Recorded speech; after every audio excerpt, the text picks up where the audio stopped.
Ok, aujourd'hui on parle de ces deux mots en anglais. Former et latter. Et j'ai eu l'idée de faire cet épisode grâce à l'extrait de Casino Royale que j'ai mis dans l'épisode d'hier, qui contenait le mot latter. Mais c'est pas le meilleur exemple. Donc à la place, on va utiliser une scène dans le film Sherlock Holmes, A Game of Shadows. Mais on va y aller étape par étape parce que c'est pas l'exemple le plus simple non plus. Dans la scène dont on va parler, Moriarty confronte Sherlock et va lui dire deux choses. Voici la première. If you attempt to bring destruction down upon me. Donc la première chose, c'est la possibilité que Sherlock détruise Moriarty. Ok. Deuxième chose. I shall do the same to you. Et donc la deuxième chose, c'est Moriarty qui va détruire Sherlock. Et là, Sherlock va répondre et va faire référence aux deux premières choses. Et pour faire ça sans redire tout, il pourrait, en parlant de la première chose, dire la première, the first one. Ou alors pour l'autre, dire la deuxième, the second one. Ou même la dernière, the last one. Non, à la place, il va utiliser deux mots un peu plus soutenus. Pour parler de la première, il va dire the former. Et pour parler de la deuxième ou de la dernière mentionnée, the latter. Et donc voyons ce qu'il dit pour parler de la première, the former. When I said if I were assured of the former eventuality. Et donc ici il parle de the former eventuality, c'est-à-dire en français la première éventualité, ou plus couramment, la première possibilité. C'est-à-dire la première chose dont a parlé Moriarty, la possibilité que Sherlock détruise Moriarty. Et ensuite il va faire référence à la deuxième possibilité en utilisant the latter.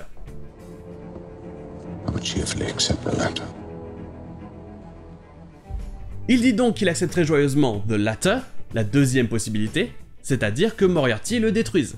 Donc si je comprends bien la scène, Sherlock dit que s'il était sûr du former, de la première possibilité, qu'il puisse détruire Moriarty, il accepterait the latter, la deuxième possibilité, que Moriarty le détruise. Bon ici l'important c'est que former et latter font référence à deux choix, et que former fait référence au premier, et latter au dernier. On pourrait juste dire first et last, mais former et latter sont un peu plus soutenus. If you attempt to bring destruction down upon me, I shall do the same to you. My respect for you, Mr. Holmes, is the only reason you're still alive. You've paid me several compliments. Let me pay you one in return. When I said if I were assured of the former eventuality, I would cheerfully accept the latter. Et comme dans l'extrait de Casino Royale de hier, vous verrez des fois juste l'un ou l'autre. There are dinner jackets and dinner jackets. This is the latter.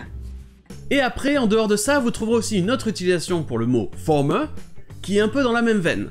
L'adjectif former permet de dire que quelque chose n'est plus d'actualité. En français, on dirait ancien ou ex. Par exemple, un policier qui n'est plus policier, on parlera de ex-policier ou d'ancien policier, et en anglais, on dira a former policeman.